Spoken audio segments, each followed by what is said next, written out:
The fuel cell is here. We're about to go to the hardware store and find some fittings that adapt these to a 3/8 fuel line, because that's what's on the Jeep. It looks pretty good. It's a Jegs tank. I'm pretty excited. It comes with a sending unit in it right there. So hopefully it won't take too long to make this fit in the Jeep. I'm debating whether or not I'm going to put it in the back storage area, or if I'm going to try and mount it where the old tank was underneath, because it's already got the spots for the straps. So we'll see how it goes. John, what do you think? Think it should go underneath there in the back? Oh, well, I'd put it underneath if you could. Yeah, that's kind of what I want to do, because then I don't have to sacrifice the storage space. But yep, we're going to go do that. And I'll take some videos of putting it in and all that stuff. So I tried to fit the tank underneath, and I've got a decent amount of room, and it almost fits. The only issue I have is the frame notches out like this to the rear bumper, and that's on both sides. Kind of see it there. Anyways, that's the only thing that's hitting the tank, and if it wasn't the frame, I would say I'd cut it. Like if it was something with the rear bumper, I'd just cut it down a little bit and make it fit. I tried sliding in from this side in, and it still didn't fit. So it doesn't look like it's gonna fit under here. Luckily, from factory, these had an inspection cover so that you could access the sending unit on the old tank. Here's the cover. So what I think I'm going to do temporarily is I'm going to mount it in the back. That's the fuel cell. These are just temporary breathers that I have.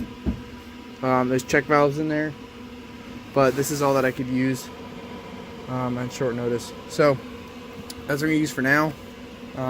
It takes up a lot of space back here, so I don't want to keep it back there. So if I can figure out how to mount it underneath, I will. But that's where I'm at right now. This is what we're dealing with. Temporary setup, like I said. It's actually in there pretty well. It's kind of between the seat, the fender, and the ratchet strap. It's just really tight. It's all holding it in there. It runs. I did start it, although I can do it again if I can find my keys. There it is. So next step is go get some wire for the sending unit.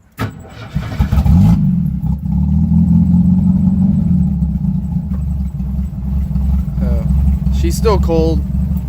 I haven't really run it for very long, but yeah, it's working pretty well. So next, I'm gonna hook up. This is the sending unit. This is the signal. Here's the ground. So now I need to wire it. I'm hoping I can go through here and then underneath the Jeep up to the dash. If you look there, those are the original wires. I'm not going to use those. I might just use the power for the fuel tank, or for the gauge, I should say, because the gauge needs power, and then run my own wires to the sending unit, because that way I don't have to worry about the old wiring, because all of that is just a cluster. I'd like to actually tear all that out.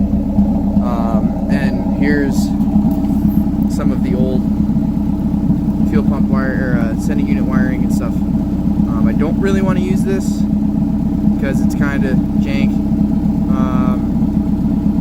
Also, last time I hooked this up to the old tank, to the old sending unit, I had a serious electrical issue in my taillights and everything.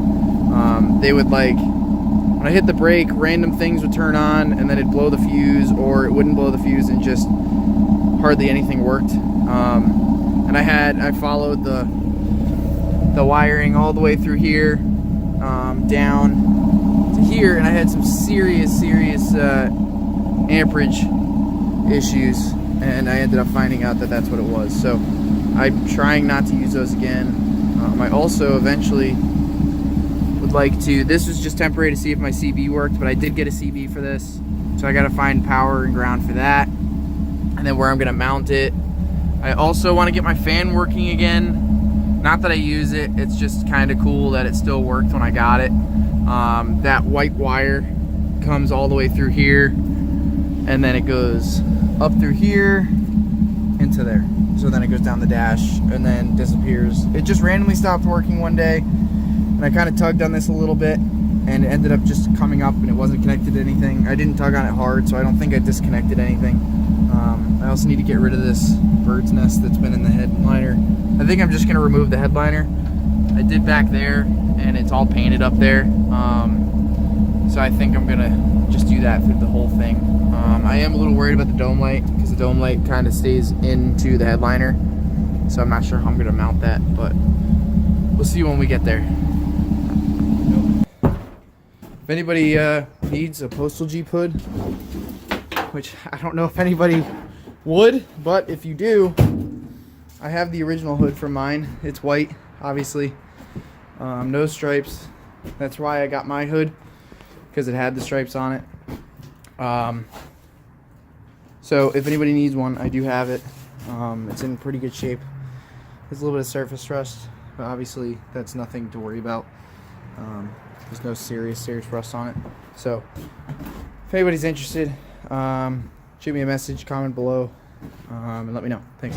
We went, made a purchase, bought another Postal Jeep. This is Derek's third? Yeah. Derek's third Postal Jeep.